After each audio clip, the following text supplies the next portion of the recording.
Mr. Gibson, are you aware of any legal cause why judgment and sentence should not now be pronounced? No, Your Honor. This is a formal start. The judge is confirming there is no reason to delay sentencing. Basically, if the defense had any last-minute objections, this was their moment to speak up. Spoiler alert, they don't. The judgment's about to drop. Mr. Dyer? No, Your Honor. Ms. Zancher, the court has several sentencing options before it. As to count 1, administering harmful substances, a Class D felony, the court could sentence you to a term of incarceration not to exceed 5 years. It carries a minimum fine in the amount of $1,025 up to a maximum fine of $10,245. Quick legal breakdown. A deferred judgment means a court withholds a conviction if the person completes probation successfully. It's like saying, you messed up, but fix yourself and this won't follow you forever. Let's see if she gets that deal. With a 15% surcharge on top of that. The court does have the option to suspend that sentence or to grant a deferred judgment on that offense. As to domestic abuse, assault causing bodily injury, the court can order a term of incarceration of up to 1 year.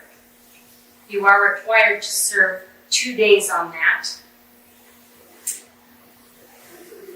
The minimum fine on that offense is $430 up to a maximum fine of $2,560 plus that 15% surcharge on top of that. And this sentence can also be suspended or deferred by the court. In determining the appropriate sentence, I have considered all of the following: your age, in this case, your lack of a prior criminal history, what I know of your employment circumstances and family circumstances, and the nature of this offense.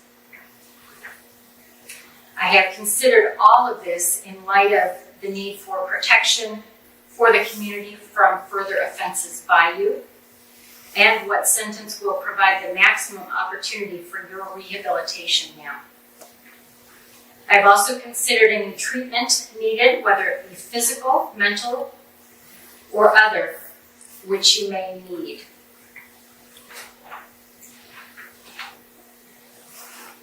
You have requested, ma'am, a deferred judgment. Your attorney indicated that he did not believe that that would unduly minimize the seriousness of this offense. And with all due respect to your attorney and his arguments on your behalf. Whoa! The judge isn't mincing words. When a judge flat out says meant to hurt your husband, that immoral and legal hammer coming down, you can feel the disappointment. This isn't just sentencing, it's accountability in real time. The court disagrees with that assessment, ma'am. This was a very dangerous action meant to hurt your husband. You have acknowledged that and admitted that in your guilty plea. And to defer judgment on these charges would not represent the seriousness of these charges. So I will not defer judgment in these matters. You previously pled guilty to count 1, administering a harmful substance, a Class D felony in violation of Iowa Code Section 708.5, and count 3, domestic abuse assault causing bodily injury, a serious misdemeanor in violation of Iowa Code Section 708.2a sub 2. At this time, ma'am, I'm finding that you are convicted of those offenses. In determining the appropriate sentence, the court has listened to the arguments of the attorneys. I have listened to your statement. I have listened to the victim's impact statement in this matter. And I note for the record that although his victim impact statement contained information which is not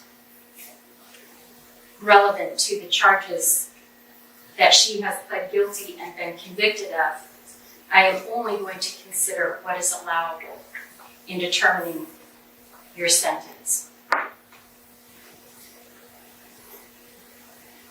The court has some concerns here, ma'am, based on the seriousness of your actions,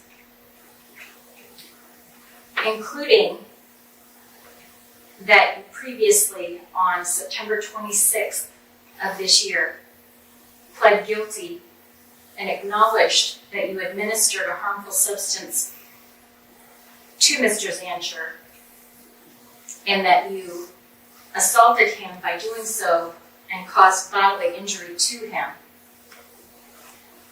Yet, in the pre-sentence investigation report,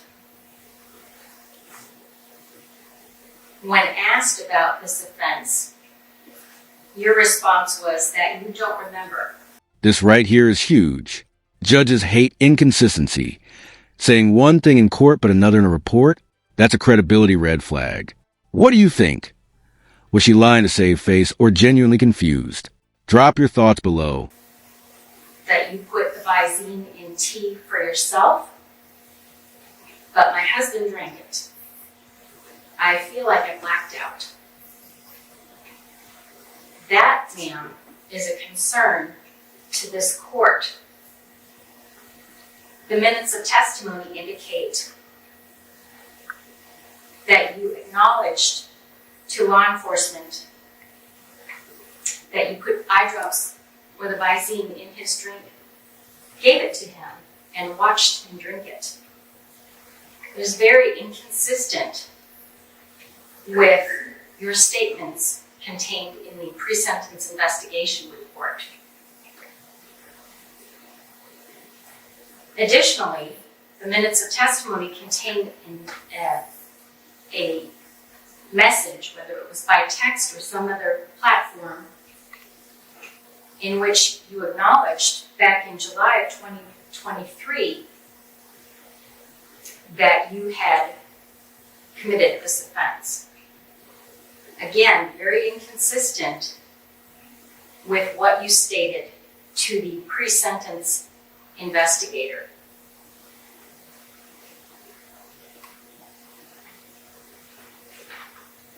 Given the serious nature of this offense, ma'am, that concerns this court greatly.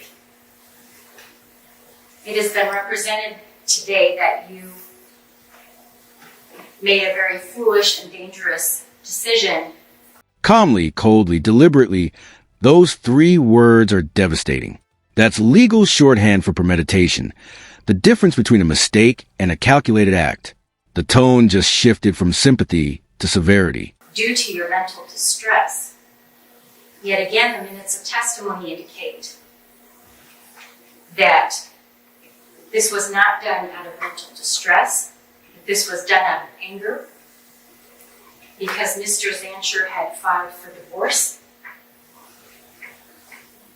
It appears to this court, ma'am, that your actions were not the result of passion or a brief decision that was made immediately following a mental upset. In fact, it appears that this was carried out very calmly, coldly, and deliberately due to your anger. That also causes concern to this court, concern for the community around you, and that includes, ma'am, your family, your current husband, your children, and anybody else in the community that you may become angry at.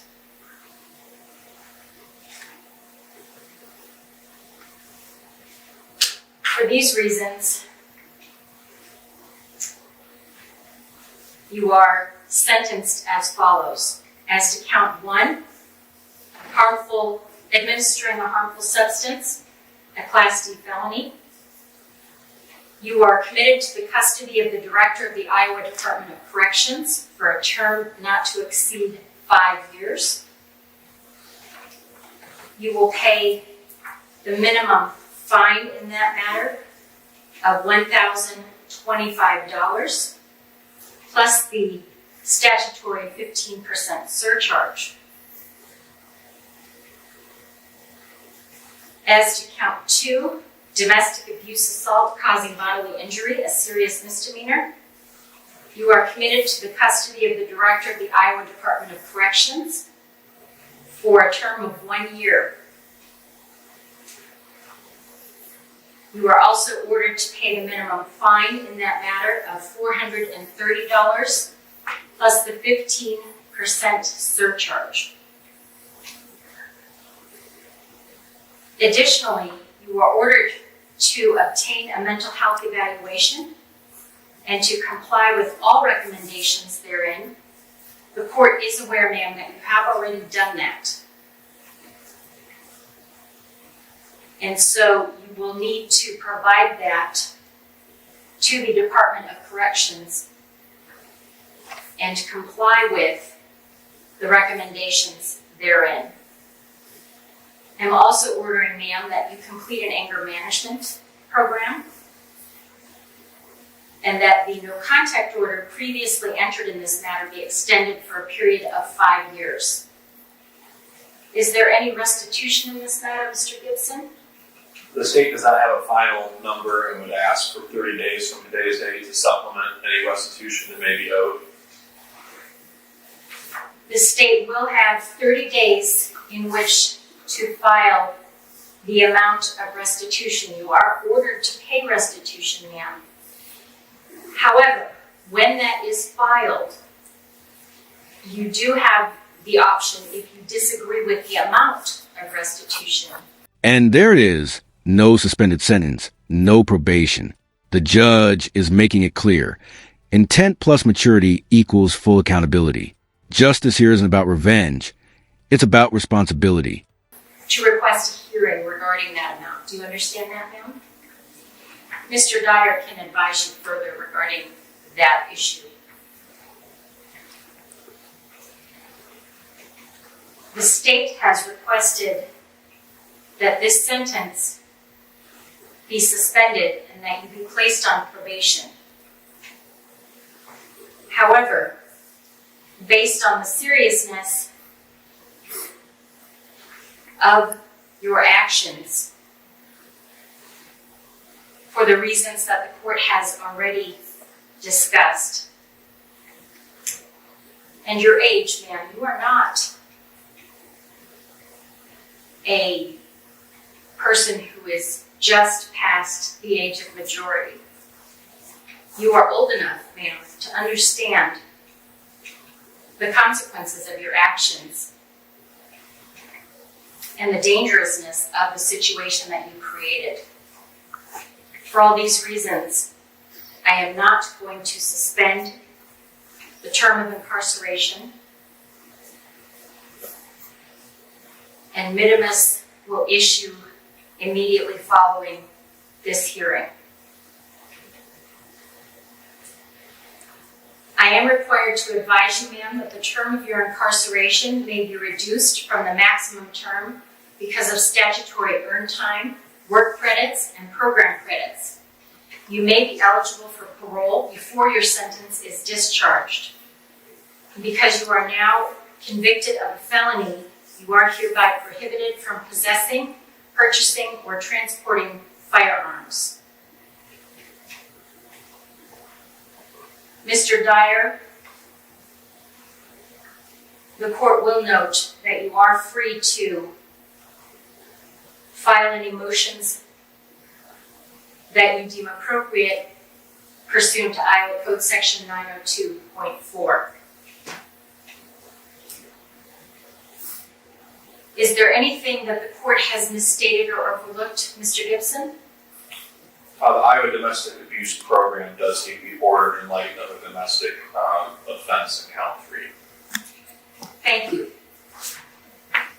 Ms. Zancher, you are additionally ordered to complete the Iowa Domestic Abuse Program in this matter. And is there an additional cost due to that? There is a $90 surcharge that's associated with the domestic abuse conviction as well, Your Honor. And that's pursuant to 911.2B. Thank you. You are additionally ordered to pay that $90 surcharge. Anything else, Mr. Gibson? No, Your Honor. Mr. Dyer, is there anything the court has misstated or overlooked? No. Ms. Zancher, you are advised that this is the final judgment of this court, and I'm required to inform you that you have the right to appeal this sentence to the Supreme Court of Iowa. To do this, you must file a written notice of appeal with the clerk of this court, and this must be done within 30 days of today's date. The filing of the notice of appeal is jurisdictional, which means that if you do not file that within 30 days, you will lose your right to appeal. If you cannot afford an appeal, you will be furnished an attorney for the appeal at no expense to you, and a transcript of this proceeding will be furnished to you without expense. If you have any questions, Mr. Dyer is more than able to answer those for you. Additionally, because you have been ordered to pay fines in this matter, if you do not believe you have the reasonable ability to pay those fines, you may file an application asking the court to review that. And that must be filed timely as well, along with an affidavit of your financial status. And again, Mr. Dyer can answer any questions you have about that. Is there anything further for the record, Mr. Gibson? No, Your Honor. Mr. Dyer? No, Your Honor. Mr. Gibson, bond on appeal? The state does not resist the scheduled bonds of $5,000 on count 1 and $1,000 on count 2. Bond on appeal is set at the amount of $6,000. The court did neglect to indicate whether these sentences will run consecutive or concurrent. And I do find at this time that they should run concurrent to each other, which means, ma'am, that they will be served at the same time. That is the order of the court. We are adjourned. Okay.